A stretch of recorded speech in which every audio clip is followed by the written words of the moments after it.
Hey everyone, Rob here, and well, we have another situation going on in Iceland. I know that you're all super excited to some degree about another eruption possibly happening, but this time it's a little bit different, and we have been feeling for the past couple weeks actually now thousands and thousands of earthquakes and tremors, land rising, all of these preludes to an eruption have been occurring in the Reykjanes Peninsula. Now, this is the area where we've seen 3 eruptions in 3 years.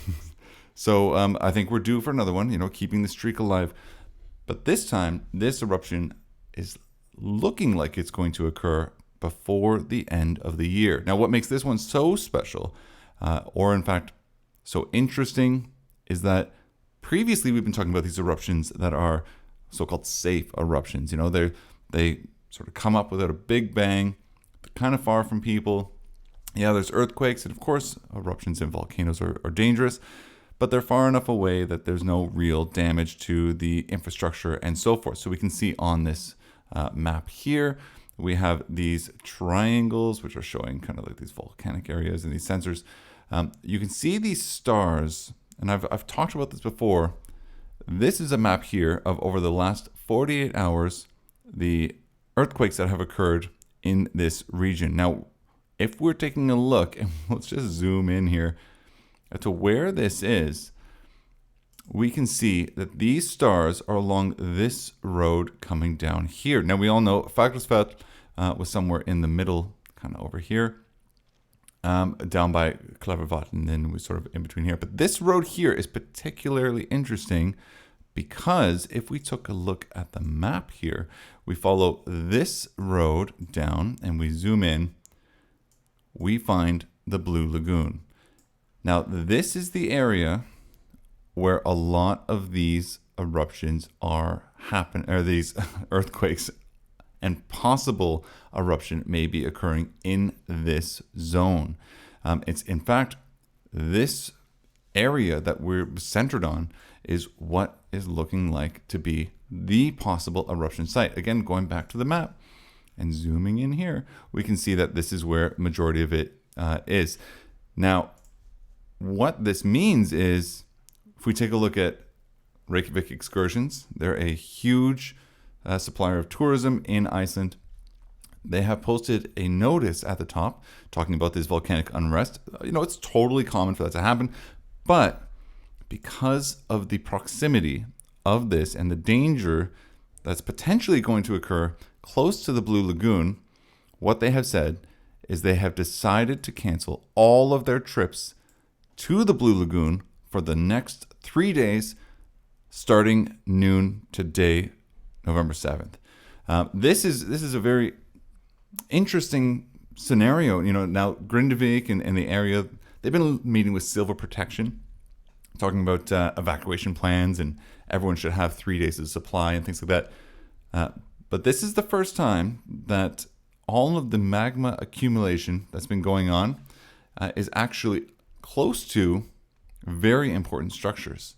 And we're talking about things like the power plant and the Blue Lagoon, which is a huge tourist destination. I think that the Blue Lagoon says that they have around 2,000 to 3,000 visitors per day. Now, if we look at the Blue Lagoon website, obviously they are not being super, forthcoming to a lot of people. They have posted this just today, which they're saying, they're constantly monitoring the situation. They're working with the authorities. And they're saying that although there's potential for seismic activity to escalate into a volcanic event, there's no such indications that this is going to happen. And they have a list of, frequently asked questions. Now, in the news, the Blue Lagoon has said that they are seeing more people canceling. Obviously, the staff are feeling very nervous about this. And if we take a look, if we go back to the Meteorological Society of Iceland, and we take a look at some of the information that they are showing, we're going back days. These are all of the updates that they're giving. Here is a map of the land rise that's been going on in the last 12 days previous to when this came out, which was November 1st. and it was 5 to 6 centimeters. Again, looking at this picture, we can zoom in on this. Looking at this picture of where this land rise is, we can see here is the Blue Lagoon. Going back to the map, Blue Lagoon, land rise is right to the left of it. So it's really in a not the best spot. You know, Grindavik is down here, so they are very worried. There's a lot of earthquakes. I mean, they've been feeling it for a while. We can see over here to the right are the previous eruptions. So it's actually, the magma has moved. We saw it before, it was moving closer towards Reykjavik and towards Hafnarfjord, but now it's moving in the other direction and accumulating underneath the area that is close to the Blue Lagoon. Again, there's no 100% this is going to erupt, but it is, of course, a big enough news that all of the local news agencies are now beginning to post live cameras again of what's going on. And if you want to take a look, so we can see here, RÚV, one of the big agencies, news agencies, probably the largest news agency in Iceland. We have them with a live feed. We have Vísir, I believe, also has one. It is enough of a concern that there's going to be an eruption here. You can actually see the Blue Lagoon here on the right-hand side of the screen. It's enough of a concern that something's going to happen that they have now set up a camera on Thorbjörn, and again we can take a look, and we can see here, this is where they've set it up on this sort of mountain range here, looking to the area that has the land rise. So it's anybody's guess exactly what's going to occur, but you can see here from the posts, you know, November 3rd, 1:50, November 3rd, 3 o'clock, November 3rd, 8 o'clock. You know, these are so many updates that are occurring that, you know, there's definitely a cause for concern. Police are meeting with residents every single day, with civil protection, that is. And of course, we are keeping updated on what's going on. Again, it is far enough away from Fagradalsfjall that it's likely not going to come out of that area. But in this area towards the Blue Lagoon, don't read too much into the fear mongering. I mean, there is some of it.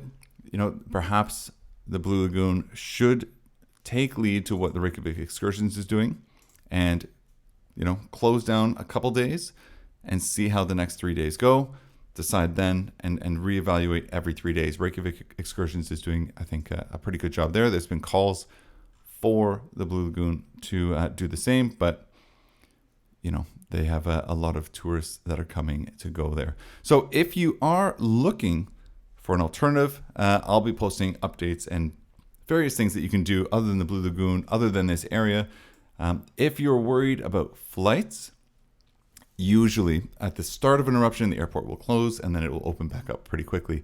The one last thing I will say about this eruption is because there are so much water and sort of geothermal area, of course, the news agencies and the geologists, volcanologists, everyone here on the Icelandic news is saying that this eruption could be more explosive due to the fact that there is more water concentration in the area. Whereas we saw the previous 3 eruptions were, you know, they just kind of started and people are guessing, oh, I think I see a little bit here and I see a little bit here. Then someone from Iceland goes and checks, or check on the webcam. This one has the potential that we will definitely see it, and it has the potential to shoot things into the air. The last thing we want is for that to occur close to the Blue Lagoon when there are 2,000 to 3,000 people in the water or in the Blue Lagoon, you know, in the area even, and then have another situation like we saw in New Zealand, you know, with the eruption there on the island. So that's it for now. I will keep you updated. I'm sure there's going to be tons of updates on this. Post in the comments if you want specific information. I know, you know, reading the news constantly on this, and I'll be sure to post some more updates on what you can do if you're coming to Iceland. You want to skip the Blue Lagoon, go somewhere else, as well as information as it unfolds in the area. So that's it. I mean, it's a lot of information coming in. I'll be sure to keep you updated as it comes. So thanks so much for watching.